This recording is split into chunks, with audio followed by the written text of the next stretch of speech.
اور حضور فرماتے ہیں کچھ نفل نماز گھر میں بھی پڑھا کرو، گھر کو قبرستان نہ بناؤ، ہمارا گھر اللہ کے ذکر سے آباد ہوگا۔ اگر ہم نماز پڑھیں گے نا، میں جب سنت پڑھنے کے لیے گھر میں کھڑا ہوتا ہوں تو میرا جو 2.5-3 سال کا بیٹا ہے نا، وہ بھی میرے ساتھ نماز پڑھنی شروع کر دے، اسے پتہ کوئی نہیں نماز کیا ہوتی ہے، لیکن وہ بھی نا سجدہ نہ بھی کرنا ہے تو ساتھ لیٹ ضرور جاتا ہے۔ پتہ چلا بچے لیکچر دینے سے نماز نہیں پڑھتے، نماز شروع کر دیں تو بچے بھی شروع کر دیتے ہیں۔ حضرت ابو الحسن رحمۃ اللہ تعالیٰ علیہ حضرت معاذ ابن جبل رضی اللہ تعالیٰ عنہ کے پاس بیٹھا کرتے تھے۔ فرماتے ہیں ان سے جو پیار بڑھا تو پھر میرا مصلی سے بھی بڑھ گیا۔ تابعی ہیں، فرماتے ہیں صحابی رسول سے محبت ہوئی تو ذکر سے بھی ہو گئی۔ فرماتے ہیں کہ بچے تھے گھر میں 6-7، غربت تھی، کام ملتا کوئی نہیں تھا، اور میں کام چور نہیں تھا، کام ڈھونڈتا تھا، پر اللہ کی قدرت کے کام نہیں ملتا تھا۔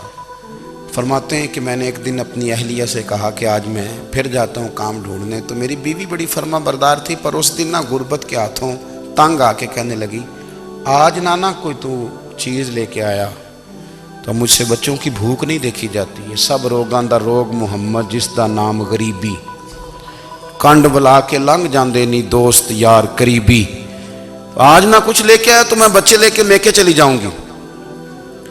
شیخ فرماتے ہیں کہ میں بڑا پریشان گھر سے نکلا، پر میں نے صبح سے لے کے زور تک کام ڈھونڈا، کام ملا کوئی نہیں، تو میرے دل میں خیال آیا چلو کام نہیں ملتا تو اللہ اللہ تو کرے نا، چلو بندوں کی مزدوری نہیں ملتی تو رب کریم کی عبادت ہی کرتے ہیں۔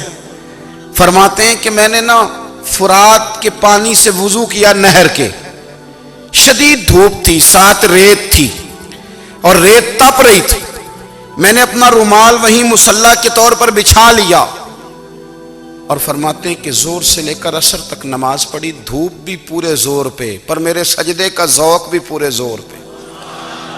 فرماتے ہیں سورج بھی چمک رہا ہے اور رب کی عبادت کا ذوق بھی پورے زور پہ، میں سجدہ کروں تو پھر میرا اٹھانے کو جی نہ چاہے۔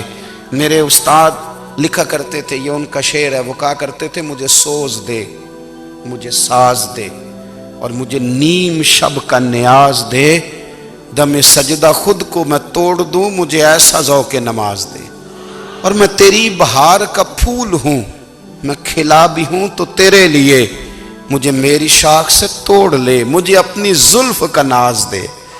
بھائی فرماتے ہیں کہ عصر تک میں نے نفل پڑھے، دل ڈھلنے لگا، عصر کی نماز پڑھی اور میں وہاں سے چلا۔ اب میں جب نکلنے لگا تو دل میں خیال آیا کہ چھوٹی چھوٹی دیواریں ہیں گھر کی، بغیر کچھ لیے جاؤں گا تو بیوی دور سے دیکھے گی تو شور کرے گی کہ پھر خالی ہاتھ آ گیا ہے۔ کہتے میں نے اپنے اسی رومال میں جس پہ میں نے نماز پڑھی تھی نا، رومال میں کی آخی دے پنجابی صافہ، کہتے ہیں اسی میں نا میں نے کچھ ریت بھر لی کہ وہ دور سے دیکھے گی تو سمجھے گی کچھ لے کے آیا ہے، چلو جا کے اسے بتا دوں گا کہ آج پھر مزدوری نہیں ملی۔ کہتے ہیں وہ ریت لے کر جب میں گھر میں گیا تو پہلے بیوی دروازے پہ کھڑی ہوتی تھی، پوچھتی تھی خالی ہاتھ آ گئے ہو؟ آج میں نے دیکھا تو ہے ہی کوئی نہیں۔ فرماتے ہیں میں اندر داخل ہوا، سلام لیے، کونے میں میں نے وہ رومال رکھ دیا اور میں نے آواز دی کہ بھلی مانس کہاں ہو؟ تو وہ کہنے لگی آپ منہ ہاتھ دھو لیں، میں روٹی لے کے آئی۔ میں نے کہا روٹی کہاں سے آ گئی؟ یہاں تو کئی دنوں کے فاقے، تو کئی دنوں کی غربت ہے، یہاں تو اس گھر میں تو فقیری ہے۔ فرماتے ہیں کہ وہ روٹی لے کے آئی اور اس وقت کی جو موجودہ نعمتیں تھیں، سمجھ لیں سلاد، اچار، ہر چیز ساتھ لائی۔ میں نے کہا کہ بچے کہاں گئے؟ کہنے لگی وہ کھانا کھا کے کھیلنے گئے، آپ کھانا کھا لیں آ جاتے ہیں۔ کھانا اس نے چن دیا۔ میں نے حیرت انگیز لہجے میں ساری نعمتیں اپنے دسترخوان پہ دیکھ کر کے بیوی سے پوچھا یہ کہاں سے آیا کھانا؟ بچوں کو تو نے کہاں سے کھانا کھلایا؟ یہ سارا کچھ کیسا ہے؟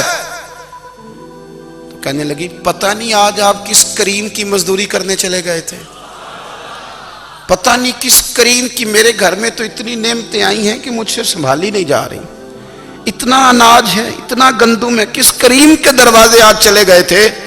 یہ کہتے کہتے وہ اٹھی اور اٹھ کر کے کہنے لگی پہلے بڑا کچھ آیا تھا، اب کیا لے آئے ہو؟ اور جا کر کے نا اس نے وہ ریت والا رومال کھولا کہنے لگے میں تو لے کے آیا تھا ریت، تو میرے رب نے اسے بھی سونے اور ہیرے بنا دیا تھا۔ تو میرے عزیز، آج کے اس روحانی اجتماع میں ہمارے دوستوں نے جو محنت کی، ہم نے بار بار اپنی نیت سے پوچھا، خدا ہمیں معاف کرے اگر کوئی ذاتی شہرت ہے، کوئی ہمارے ذاتی مفادات ہیں، رب ہمیں ہدایت دے۔ ہماری یہ خواہش تھی کہ روحانی اجتماع ہمیں تھوڑا سا اللہ اور اس کے رسول کے جانب مائل کرے، کچھ ہمارا رشتہ مصلی کے ساتھ مضبوط کرے۔